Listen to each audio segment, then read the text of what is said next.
Shalom दोस्तों, तो पिछला वीडियो जो मैंने बनाया था कि क्या बिना लहू बहाए पाप का क्षमा नहीं है, तो इसके ऊपर में मैंने जो वीडियो बनाया बहुत भाइयों ने उसको देखा, कुछ भाइयों ने उसे सराहा। तो मैं उसी अनइंटेंशनल सिन को आगे बढ़ाते हुए आज एक वीडियो लेकर के आया हूं, जिसमें मैं आपको बताऊंगा कि परमेश्वर ने हर एक वर्ग के लोगों के लिए, चाहे वो याजक हो, अभिषिक्त याजक, या फिर कोई सुनाम व्यक्ति, या फिर एक नॉर्मल इंसान जैसे कि हम और आप हो सकते हैं, जो कोई भी पाप करेगा उसके लिए पाप के लिए अलग अलग तरीके का बलिदान और अलग अलग जानवर का बलिदान परमेश्वर ने मांगा था। मैं कंटिन्यू करूंगा अपनी वीडियो को लेवी व्यवस्था 4 और उसका 27 से 33। सबसे पहले एक बात हमें जानना जरूरी है कि जब भी मैं कहता हूँ व्यवस्था, और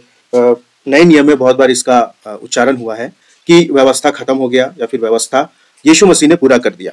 लेकिन जब भी लोग व्यवस्था बोलते हैं तो वो एक चीज भूलते हैं कि व्यवस्था का मतलब सिर्फ कुछ चुनिंदा आज्ञाएं नहीं है, बल्कि व्यवस्था में याजकों के लिए आज्ञाएं और बहुत सारे लोगों के लिए आज्ञाएं हैं। मैं सिंपल सा यहाँ नॉर्मल एक आदमी जो कि पाप करता है अनजाने में, जब भी मैं कहूँ अनइंटेंशनल सिन, इसका मतलब होता है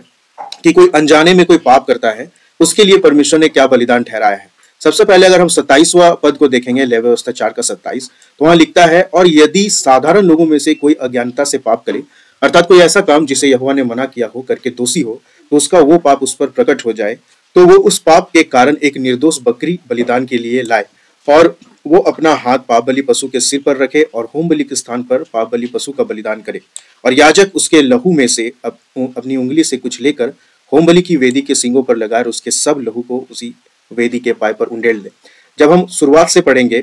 तो परमेश्वर ने लहू का बलिदान क्यों मांगा, सबसे पहले ये सोचना जरूरी है,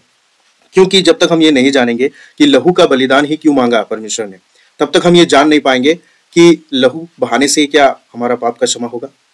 क्योंकि बाइबल हमेशा से सही है, करेक्ट है, और व्यवस्था में भी लिखा हुआ है। मैं फिर से कोट करूंगा, जब मैं व्यवस्था कहता हूं तो सिर्फ गिना चुना आज्ञा के बारे में नहीं कह रहा, बल्कि पूरा 613 आज्ञाएं जो व्यवस्था में लिखी है उसके बारे में कह रहा हूं, जो कि किसी एक पर्टिकुलर व्यक्ति के लिए नहीं है, बल्कि याजकों के लिए है और भी लोगों के लिए है, और नॉर्मल पीपल के लिए। यहाँ पर जैसे दिया गया है कि अगर कोई अनजाने में कोई पाप करता है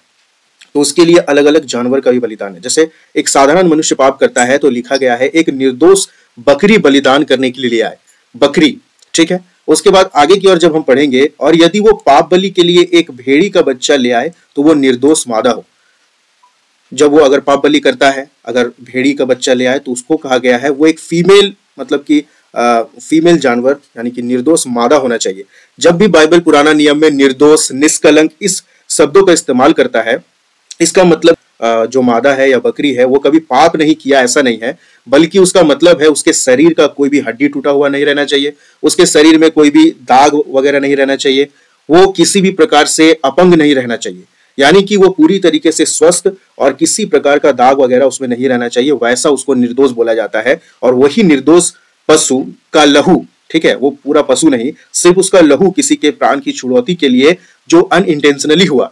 यानी कि अनजाने में हुआ, उसका बलिदान दिया जाता था। अगर कोई जानबूझ करके पाप करता है, ठीक है, एक चीज याद रखिए, परमेश्वर ने जो आज्ञा दिया, यहोवा ने जो आज्ञा दिया, अगर जानबूझ करके कोई पाप करता है तो फिर कोई बलिदान बाकी नहीं, उसके लिए उसका मृत्यु निश्चित है। मैं जानबूझ करके पाप किया हुआ कुछ ऐसा इंसिडेंट्स बाइबल से बताऊंगा अपने आने वाले वीडियोस में, कि जहां पर कोई क्षमा नहीं, कोई बलिदान नहीं, परमेश्वर ने सीधा सीधी उस पाप के लिए मनुष्यों को मृत्यु का दंड दे दिया। क्योंकि जब हम जानबूझ करके कोई पाप करते हैं तो हमारा इंटेंशन क्या रहता है कि हमारे पास आज्ञाएं हैं, नियम है, विधियां हैं, सब कुछ है, फिर भी हम चूज करते हैं अपने से कि हम उन आज्ञाओं को तोड़ेंगे, और यही होता है जानबूझ करके पाप करना। लेकिन हम जिन आज्ञाओं के बारे में नहीं जानते, उन्हें हम अनजाने में करके तोड़ते हैं, या फिर उन्हें अनजाने में हमसे गलती हो जाता है, तो परमेश्वर ने उसके लिए बलिदान रखा है। अब एक बात आता है, तो क्या परमेश्वर सिर्फ लहू लेकर के ही सब लोगों का पाप का प्रायश्चित करता था याजक? तो एक और बात है, परमेश्वर ने, जब हम लेवी व्यवस्था उसका 5वां अध्याय देखेंगे, तो वहां पर 4 कैटेगरी के लोगों के लिए बताया गया है, जिसमें अगर कोई लहू लेकर के नहीं आ सकता है, मीन्स कोई जानवर जिसे बताया गया कि वो पाप बलि के लिए, अपने पाप के प्रायश्चित के लिए लाना है, नहीं ला सकता है, तो वो दूसरा कुछ भी ला सकता है। मैं सीरियल वाइज आपके लिए पढ़ देता हूं, सिर्फ मैं पढ़ूंगा और आपको समझ में आ जाएगा।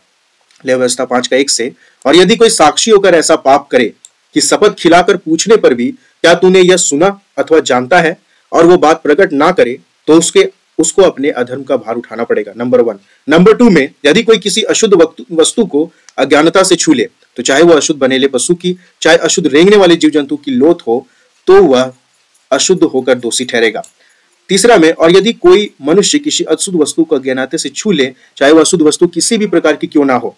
जिससे लोग अशुद्ध हो जाते हैं, तो जब वह उस बात को जान लेगा तब दोषी ठहरेगा। और चौथा में है, और यदि कोई बुरा व भला करने को बिना सोचे समझे शपथ खाए, चाहे किसी प्रकार की बात वो बिना सोचे विचारे शपथ खाकर कहे, तो ऐसी बात में वो दोषी उस समय ठहरेगा जब उसे मालूम हो जाए। यानी चारों पद में हम देखते हैं कि हर एक जो पाप करेगा उसको अपने पाप का भार उठाना पड़ेगा, लेकिन ये अनजाने में, भूल से, ये सारा चीज का बात है। तो भूल से हुआ है, तो पांचवा पद में क्या करता है, और जब वो इन बातों में से, यानी कि ऊपर के जो चार बातें हैं उनमें से किसी बात में दोषी ठहरता है, तो सबसे पहले उसको क्या करना है, तब जिस विषय में उसने पाप किया हो वह उसको मान ले। सबसे पहले उसको मानना है कि मुझसे ये पाप अनजाने में गलती से हो गया है, जिसके बारे में मुझे पता नहीं था। सबसे पहले उसको मानना है। अगर वो मान लेता है कि मैंने वो पाप किया है, अनजाने में मुझसे हुआ है, तो उसके लिए परमेश्वर ने ठहराया है, और वो यहोवा के सामने अपना दोष बलि ले आए, अर्थात उस पाप के कारण वो एक भेड़ व बकरी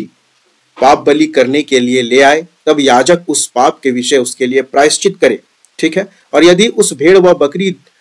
यदि उसे भेड़ व बकरी देने की सामर्थ्य ना हो, तो अपने पाप के कारण 2 पंडुक्की व कबूतर के 2 बच्चे दोष बलि चढ़ाने के लिए यहोवा के पास ले आए। उनमें से एक तो पाप बलि के लिए और दूसरा होम बलि के लिए।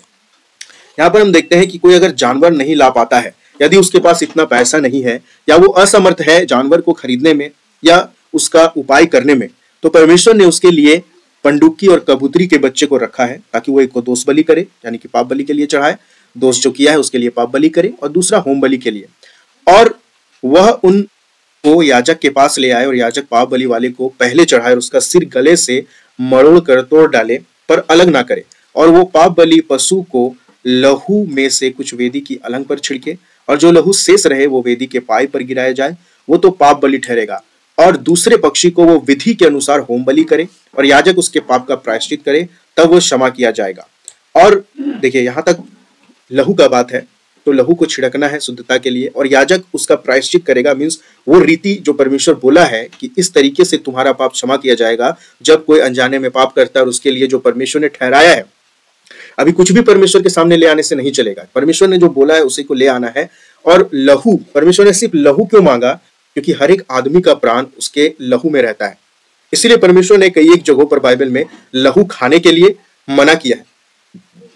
चाहे हम चिकन खाते हो, मटन खाते हो, कुछ भी खाते हो, परमेश्वर ने कहा है उसको खाने से पहले उसका शरीर का पूरा लहू बह जाना चाहिए, क्योंकि लहू खाने वाले को परमेश्वर एकदम पसंद नहीं करता है। तो यहाँ पर बोला कि अगर कोई भेड़ व बकरी देने में असमर्थ हो, तो वो पंडुक्की व कबूतरी लेके आए। लेकिन क्या हो जब वो पंडुक्की और कबूतरी भी ना दे सके,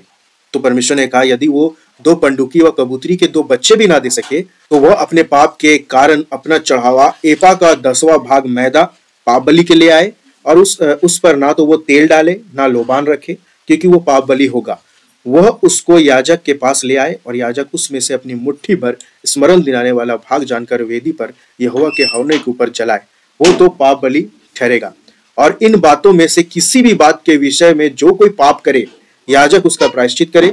और तब वो पाप क्षमा किया जाएगा, और इस पाप बलि का शेष अन्न बलि के शेष की नाई याजक का ठहरेगा। दूसरी ओर फिर यहोवा ने मूसा से कहा, यदि कोई यहोवा की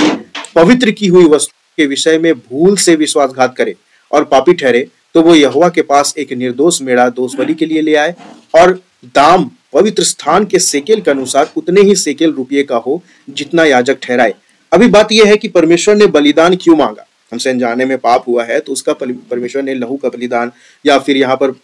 किसी कोई भूल से विश्वासघात करे, पापी ठहरे, या यहोवा के चीजों में से कुछ ले ले जो करके वो दोषी ठहरेगा, तो परमेश्वर ने ऐसा क्यों ठहराया? क्योंकि जब भी हम पाप करते हैं तो परमेश्वर कुछ ऐसी प्रिय चीजों को मांगता है जो हम अपने पाप के एवज में या पाप के बदले दे सके, है ना। क्योंकि उस समय में लोगों के पास भेड़ बकरी गाय बैल बहुत ज्यादा रहता था, इसलिए परमेश्वर ने उसी में से मांगा। दूसरा रीजन गाय बैल बकरी मांगने का यही है, ये भी रीजन है क्योंकि मिस्र के लोग ऐसी ऐसी चीजों को, जैसे बकरी के शकल का भगवान उन लोगों का रहता था, और भी बहुत सारे गाय का शकल का भगवान, वैसे शकल का भगवान को वो लोग पूजा करते थे मिस्र के लोग। तो परमेश्वर ने दिखाया कि जिसको तुम पूजते हो उसको बलिदान के लिए इस्तेमाल किया जा सकता है। और ये इजरायली लोगों के लिए एक बात था कि जब वो परमेश्वर इजरायली लोग को मिस्र से निकाल के कनान देश ले जा रहा है, तो इजराइल के मन में मिस्री देवी देवताओं के प्रति कुछ आश्वासन या फिर आकर्षण ना रह जाए, इसीलिए परमेश्वर ने इन सब जानवरों को इस्तेमाल किया। और इन सब जानवरों को जो ना दे पाए उसके लिए कबूतरी, पंडुकी और ये सब मैदा वगैरह का इस्तेमाल परमेश्वर ने बताया कि वो अपने पाप का प्रायश्चित, परमेश्वर को अपने पाप का कुछ ना कुछ प्रायश्चित देना पड़ेगा, अपना कुछ एक भाग देना पड़ेगा, ताकि हमें पता रहे कि हम वापस से उस पाप को ना करें। क्योंकि अगर हम पाप करें और परमेश्वर बार बार ऐसे ही हमें क्षमा करता चले जाए, ऐसे ही क्षमा करता चले जाए, तो फिर तो हम पाप करते ही रहेंगे, क्योंकि हम जानेंगे कि परमेश्वर तो कुछ कर नहीं रहा है, परमेश्वर तो कुछ ले नहीं रहा है हमसे,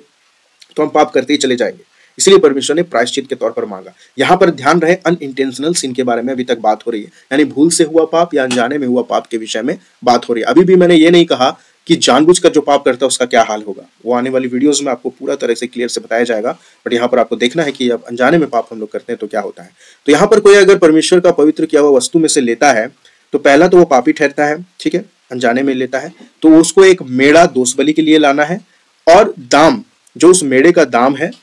जो पवित्र स्थान का जितना सेकेल होगा उसके अनुसार उतना ही सेकेल रुपया याजक को उसको देना है। याजक जो ठहराएगा दंड के तौर पर उसको ला करके देना पड़ेगा। और जिस पवित्र वस्तु के विषय उसने पाप किया हो उसमें वो 5वां भाग और बढ़ाकर याजक को दे, और याजक दोष बलि का मेढ़ा चढ़ाकर उसके लिए प्रायश्चित करे, तब उसका पाप क्षमा किया जाएगा। यानी कि आप समझ लीजिए कि मान लीजिए आपने 5 रुपया चोरी किया परमेश्वर का, तो दंड के तौर पर 5 गुना ज्यादा देना है, यानी 5 × 5 25 रुपए आपको दंड के तौर पर परमेश्वर का कोई भी चीज चुराने के तौर पर दिया गया, वो क्षमा किया जाएगा। अगर मान लीजिए कोई ऐसा करके नहीं करता है तो क्या होगा, उसको दंड उठाना पड़ेगा। और 17 में बोलता है, यदि कोई ऐसा पाप करे कि उन कामों में से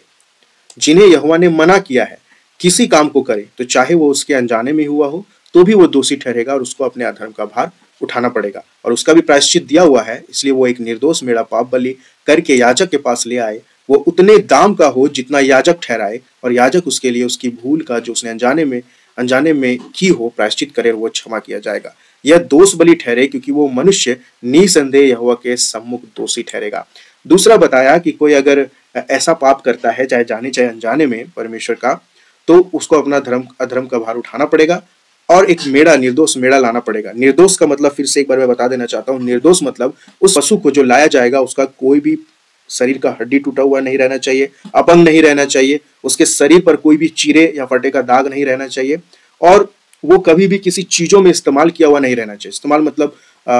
खेतों के काम में या कोई और काम में इस्तेमाल किया हुआ नहीं रहना चाहिए। ये होता था निर्दोष का मतलब, और इसी को ध्यान में रखते हुए प्रायश्चित किया जाता था और वो पाप क्षमा किया जाता था। एक बात यहाँ पर बताया गया है, यहोवा जो मना करता है, कई बार यहोवा ने लोगों को पाप करने के लिए मना किया, लेकिन लोग फिर भी पाप करते रहे, बहुत बार मना किया। तो मना किया एक अलग बात है, परमेश्वर सबको मना किया वो एक अलग बात है, लेकिन जब परमेश्वर आज्ञा देता है किसी चीज का, जैसे मना किया और अनजाने में कोई पाप किया, तो आज्ञा क्या है, ये सारा चीज ला करके उनका प्रायश्चित करना। मना तो हम बहुत सारी चीजों में लोगों को करते हैं, लेकिन जब वो नहीं सुनते तो क्या हम उसे डायरेक्ट मार देते हैं? नहीं, उसके लिए उसके ऊपर दंड लगाया जाता है, और दंड जो प्रायश्चित वो एक प्रकार का दंड है जो हमारे ऊपर लगाया जाता है, हमें हमारा ही छुटकारा के लिए हमारे ऊपर दंड लगाया जाता है। क्योंकि अगर मैं एग्जांपल दूं कि अगर हम मान लीजिए कि हमारे पास लाइसेंस नहीं है और हम किसी चीज की वजह से पुलिस के सामने पकड़वाए जाते हैं या पकड़ लिए जाते हैं, तो हमसे लाइसेंस मांगते, हम नहीं दे पाते, तो हमें जुर्माने के तौर पर या फाइन के तौर पर कुछ एक बोलते हैं पैसा देना रहता है, चाहे वो जितना लगाएंगे उतना हमें देना पड़ेगा। और वो देने का अर्थ क्या है, क्या अगर वो उन्होंने जो जुर्माना मुझसे लिया एक बार, तो क्या जो जुर्माना हमने दिया उसके बाद हम क्या फिर रूल्स और रेगुलेशन तोड़ने के लिए फ्री हैं? बिल्कुल भी नहीं। हमें जो हमने गलती की बिना लाइसेंस के गए, तो वो हमारा प्रायश्चित है, वो फाइन हमने भर दिया, लेकिन क्या हम फ्री हो गए फिर सिग्नल तोड़ने के लिए या फिर बिना रूल्स रेगुलेशन को फॉलो करने के लिए? नहीं। वो हमें बताता है कि इसके वजह से तुम्हें वो दंड भरना पड़ा, तो अब ये पाप दोबारा तुम्हारे जीवन में नहीं होना चाहिए, यानी कि वापस से फिर से बिना लाइसेंस का तुम मत जाना, नहीं तो फिर से फाइन कटेगा। और हो सकता है कि इस बार उससे ज्यादा फाइन कटे। ये ग्राउंड लेवल की बातें हैं, लेकिन परमेश्वर ने जो ठहरा दिया सो ठहरा दिया। तो यहाँ पर हम दूसरा बार देख पाते हैं कि परमेश्वर ने जो लेव व्यवस्था 4 में और 5 में कहा है, अलग अलग लोगों के लिए, ध्यान दीजिएगा, अलग अलग लोगों के लिए। मैं फिर से आपको बता देता हूँ, जब आप 4 पढ़िएगा लेव व्यवस्था, उसका 4था अध्याय पढ़िएगा, तो यहाँ 3 पद में कहता है, यदि कोई अभिषिक्त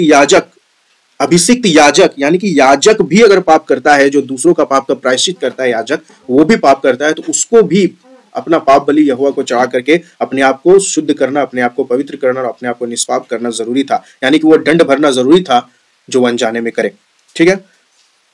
पहला अभिषिक्त याजक है तो उसके लिए भी वो अपना दंड भरेगा। उसके बाद हम लोग आगे की ओर जब देखें, अभिषिक्त याजक के बाद अगर इजराइल का मंडली कोई अज्ञानता से पाप करता है, यानी इजराइल का पूरा मंडली है वो अज्ञानता से पाप करे, तो उसके लिए अलग एक उसका दोष बलि करना पड़ेगा और पाप बलि करना पड़ेगा। उसके बाद प्रधान पुरुष 22 में जब देखते हैं, जब कोई प्रधान पुरुष पाप करे, यानी किसी चीज का अगर वो अधिकारी है वो पाप करे, तो उसके लिए उसको भी अपना एक बलिदान करना पड़ेगा। और क्या जानवर लगेगा परमेश्वर ने पर्टिकुलर बताया, हर एक व्यक्ति के लिए, प्रधान पुरुष के लिए कौन सा जानवर लगेगा, अभिषिक्त याजक के लिए कौन सा जानवर लगेगा और साधारण लोगों के लिए कौन सा जानवर लगेगा। साधारण लोगों के लिए मैं सीधा सीधा बता देता हूँ, फीमेल जानवर लगता था, या तो बकरी, या अगर कोई दूसरा जानवर लाता है जैसे भेड़ी, तो वो निर्दोष मादा रहना चाहिए, वो पुरुष नहीं रहना चाहिए, यानी कहने से मेल नहीं रहना चाहिए। ठीक है। और उसके बाद हम लोगों ने देखा 4 प्रकार का पाप, अलग अलग पाप का है 4 प्रकार का, कि साक्षी होकर कोई पाप करता है, अशुद्ध वस्तु को छूने से अगर कोई अनजाने में पाप करता है, या अज्ञानता से छू लेता है, या फिर कोई बुरा भला बिना देखे किसी भी चीज का शपथ खा लेता है ना, तो उसके लिए क्या क्या पाप है, दोषी ठहरता है, वो दोषी ठहरेगा। अगर वो दोषी है तो सबसे पहला वो अपने पाप को मान ले। ठीक है, यहाँ जैसे लिखता है जिस विषय में उसने पाप किया उसको पहले उसको मान लेना है, फिर परमेश्वर ने बताया कि वो क्या क्या बलिदान करेंगे। और यहाँ पर आगे चल करके जो लहू का बलिदान नहीं दे पाएंगे, यानी जानवर यानी लहू का बलिदान नहीं दे पाएंगे, तो उसके लिए पंडुक्की और कबूतरी था, और अगर उसका भी नहीं दे पाएंगे तो एपा का 10वां भाग मैदा भी पाप बलि के लिए चढ़ाया जाना था। और परमेश्वर का वस्तु में से कोई कुछ ले लेता था तो उसके लिए भी प्रायश्चित है, प्लस दंड है जो उसे 5वां भाग उसको बढ़ा करके देना होगा याजक को। और उसके बाद परमेश्वर का परमेश्वर ने किसी काम के लिए मना किया है, उसको अगर कोई करता है के लिए भी दंड है। यानी अनजाने में, इन सारा बात का मतलब क्या है कि हम अनजाने में अगर कोई पाप कर बैठते थे उस समय में, तो क्या होता है उस समय, क्या ये हमेशा के लिए लागू है? बहुत लोग कहेंगे कि हमारे ऊपर भी ये लागू है, तो मैं एक बात बता देना चाहता हूँ, जब भी आप इजराइल का छावनी में रहेंगे या फिर याजक कार्यरत होगा अपने काम पर, तो ये सारी आज्ञाएं वापस से लागू होंगी।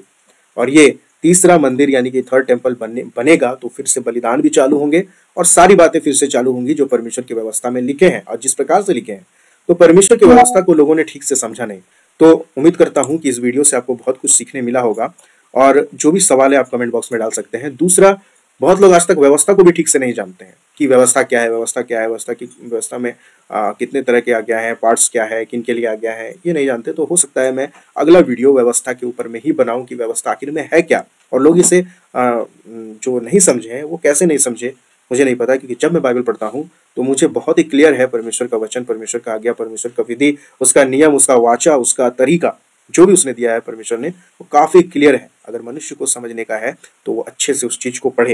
इसलिए मैं कहता हूँ कि पुराना नियम से नया नियम की ओर जाइए, आपको बहुत बातें मिलेंगी जो आपको सीखने लायक बता सकती है। चलो मिलता हूँ दूसरी वीडियो।